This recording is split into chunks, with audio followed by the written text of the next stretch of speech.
Willkommen zurück bei unserem Japan-Urlaub. Heute zeige ich euch die 5 Dinge, die mich auf Okinawa am meisten verblüfft haben.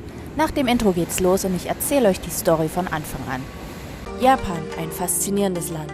Ob für Anime-Fans, Naturliebhaber oder Kulturfreunde, für Gourmets oder Badeurlauber. Japan hat für jeden was zu bieten. Ich nehme euch mit durch Tokio, die Region Nara, Kyoto, Osaka bis runter nach Okinawa.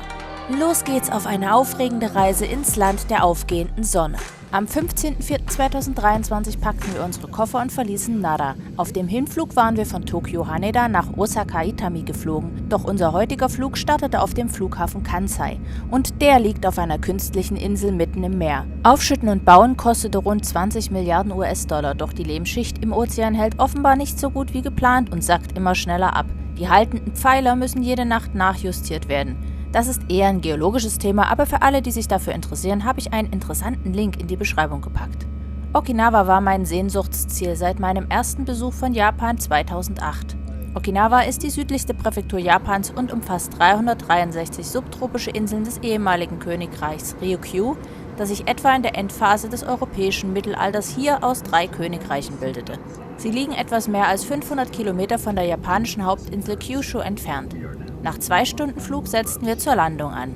Doch bei der Taxifahrt zu unserem Hotel war bereits alles stockfinster. Kurz vor 21 Uhr bezogen wir unser Zimmer. Kaum zu glauben, dass dies eines der größten Zimmer dieses Hotels war.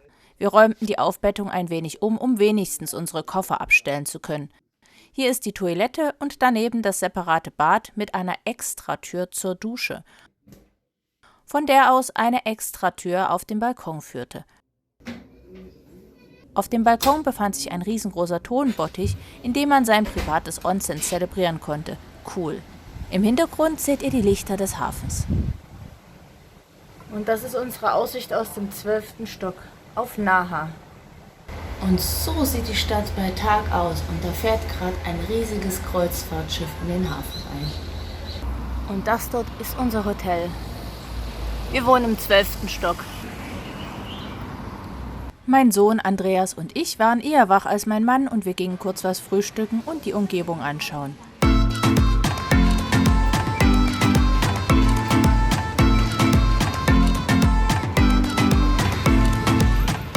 Aber wie in Tokio gibt es auch auf Okinawa keine wirklichen Fußwege. Und die Vegetation hier ist eine völlig andere. Ja, das ist Wacholder. 5 Minuten waren es nur vom Hotel zum Nami-no-Ue Beach und auf dem Weg kamen wir an einem Subway, einer Bowlingbahn und einem Golfclub vorbei. Das hier ist ein Golfplatz? Ja, Okinawa ist anders als der Rest Japans. In Okinawa sind wir jetzt hier bei sonnigen 25 Grad angekommen. Ja, und das ist genau mein Wetter. Endlich der Strandurlaub, den ich mir immer gewünscht habe. Weiß ist der Sandstrand und ich als Deutscher mit käseweißen Beinen und Socken in den Sandalen. Das passt. So, nicht, dass ihr hier denkt, wir sind irgendwie plötzlich in Hawaii gelandet. Ich bin immer noch in Japan. Ne? Dieser Landstrich hier ist Okinawa.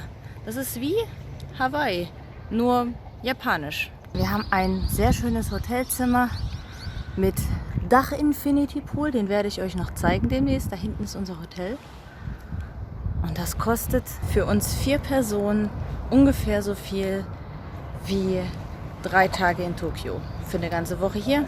Und das sind wirklich Preise, die super, super günstig sind. Und wir gucken uns einmal an, was es hier gleich zu finden gibt. Das kann man natürlich nicht mit nach Deutschland nehmen, da wird man hier an der Grenze sofort einkassiert. Und hier gibt es natürlich auch zahlreiche Muscheln und andere tolle Dinge. Und das ist für mein Kind genau das Richtige. Also, da sind Fische und da ist auch ein bisschen Plastik, das nehmen wir natürlich mit. Muss hier nicht rumliegen, Plastikmüll. Und hier gibt es richtig schöne Muscheln zu sammeln. Ob wir die mitnehmen können, ist noch fraglich. Habe ich eine gefunden? Ja, hast du eine Muschel gefunden? Guck mal, was ich hier gesehen habe. Wow. Das ist schon krass. Das liegt hier einfach so rum. So schön hier einfach. Und da ist die Brücke völlig egal. Dort vorne in den Wellen ist eine kleine Fischschule. Die sind zwar alle nur so 4-5 Zentimeter lang, aber davon gibt es hier eine ganze Menge. Und leider haben sich in diesem blauen Zeug hier ziemlich viele Muscheln verfangen. Das ist natürlich nicht so toll. Aber was will man machen, ne? Ja, schade, ne?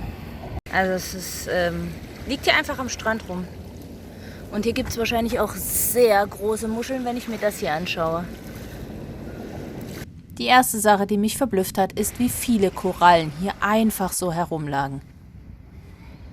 Und wir reden hier nicht von kleinen Korallen, die sich mal ein bisschen am Strand finden lassen, in den Wellen, sondern hier ist ein ganzer Haufen aufgeschüttet worden, der komplett aus Korallen besteht und Plastik und Steinen und Muscheln und allem Möglichen. Das liegt hier einfach so rum. Hier ist ein ganzer Haufen voll mit Korallen. Ich sammle da gerade ein bisschen den Plastikmüll raus, damit hier nicht so drinne viel liegen bleibt. Muss ja nicht sein. Und während meine Männer badeten, genoss ich die Sonne.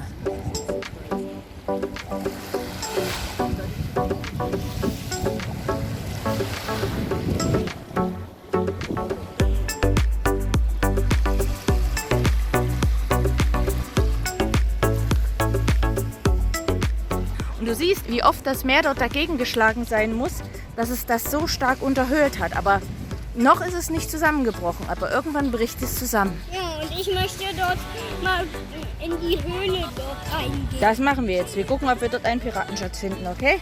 Ja, und wenn wir einen finden, haben wir Glück. Also ein schöner Ort hier. Schau mal dort oben.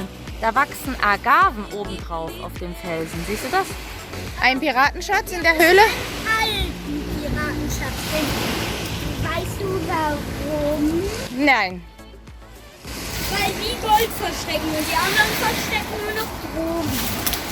Mama. Also hier ist kein Schatz drin in der Höhle. Und hier wächst eine Pflanze. Die hat sich hier einen Platz zum Leben gesucht. Mach die Lianen. Die Lianen? Nein, die Lianen lasse ich dran. Die sind schön. Oh, ich habe einen kleinen Einsiedlerkrebs gefunden. Da ist ein Einsiedlerkrebs, den hast du toll entdeckt. Ja, der läuft da unten, ne? Tropfsteine sind da drin. Da oben ist alles voller Tropfsteine. Wow. Dieser Felsen besteht übrigens aus gehärtetem Kalkstein. Er ist typisch für Okinawas Küsten. Oh, da scheint tatsächlich was zu sein. Ist das eine Art Altar? Das sieht ja verrückt aus. Ja, das ist ein Altar. Das ist wie so ein kleiner Schrein gewesen. Wir hatten den ganzen Tag über in der Entfernung Musik gehört und wollten jetzt herausfinden, wo sie herkam. Doch dabei fanden wir etwas, womit wir gar nicht gerechnet hatten. Beach Feeling. Das hier scheint so eine Art Barbecue-Area zu sein. Man kann hier seine eigenen Sachen mitbringen, grillen und einen schönen Tag am Strand verleben. Hier ist so eine Art Beach-Club und hier kann man Grills ausleihen. Das ist super nice hier. Ich mag Okinawa jetzt schon. Und ich bin nur einen Tag hier. Das ist Strandfeeling pur. Alter Falter.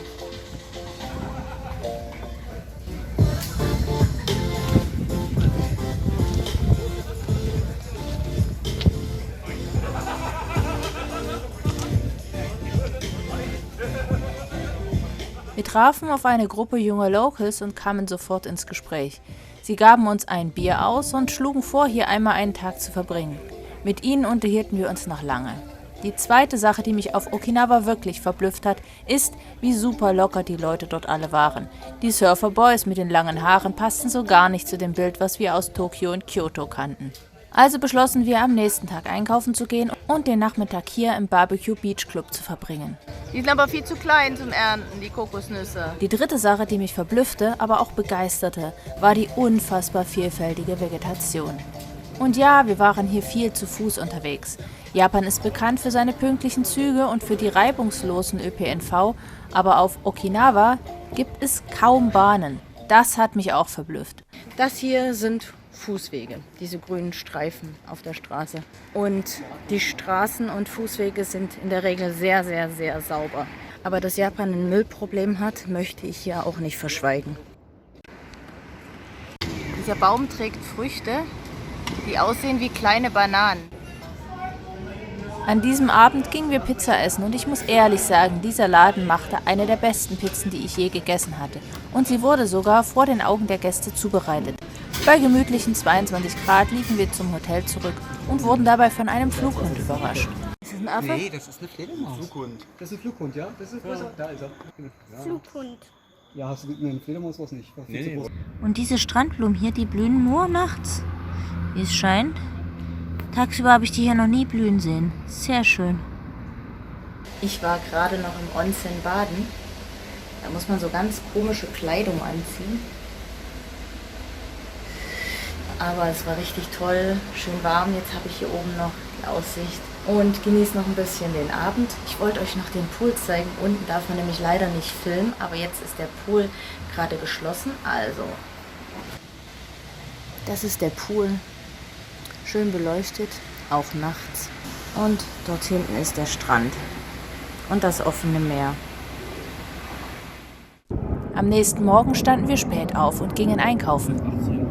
Ja, vermutlich ja. Ja, Okinawa hat eben einige US-Airbases hier und das sieht man auch an der Infrastruktur und an den Jagdfliegern im Himmel. Die 5. Sache, die mich verblüfft hat, war die Größe der Alkoholflaschen und die Preise. 1620 Yen sind ja auch nur 9 Euro für die riesige Flasche. Nee, ein Alkoholproblem haben die Japaner definitiv nicht. Nein, überhaupt nicht. Dann ging es wieder runter an den Strand.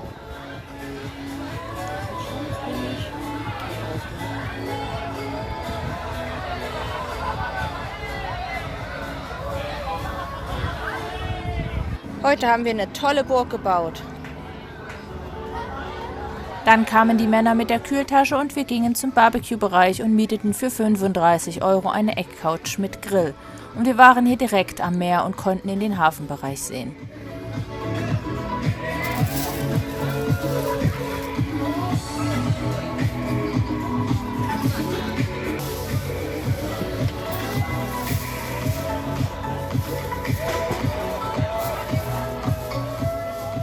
Wir hatten uns mit zahlreichen Produkten eingedeckt, von Backwaren über Reis und Gemüse bis hin zu Fisch und Fleisch.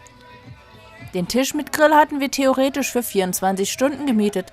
Praktisch schloss diese Barbecue-Area gegen 21 Uhr. Und dann wurde gegrillt.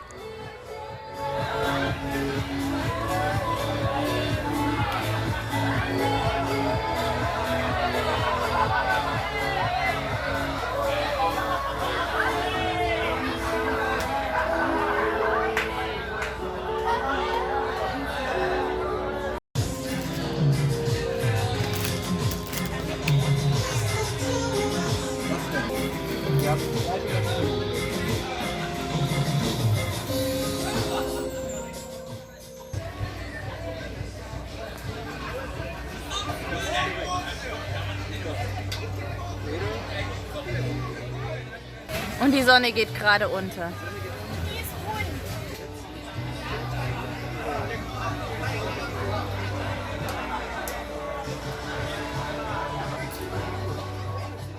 Die Sonne ging unter und es wurde im Dunkeln weitergefeiert.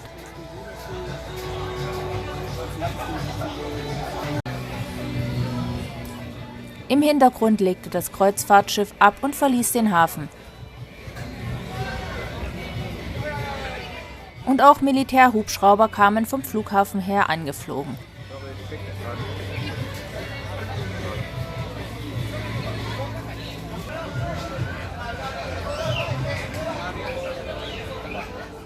Und wir fanden schnell raus, diese Barbecue-Area war der Treffpunkt für Jugendliche, die hier lebten.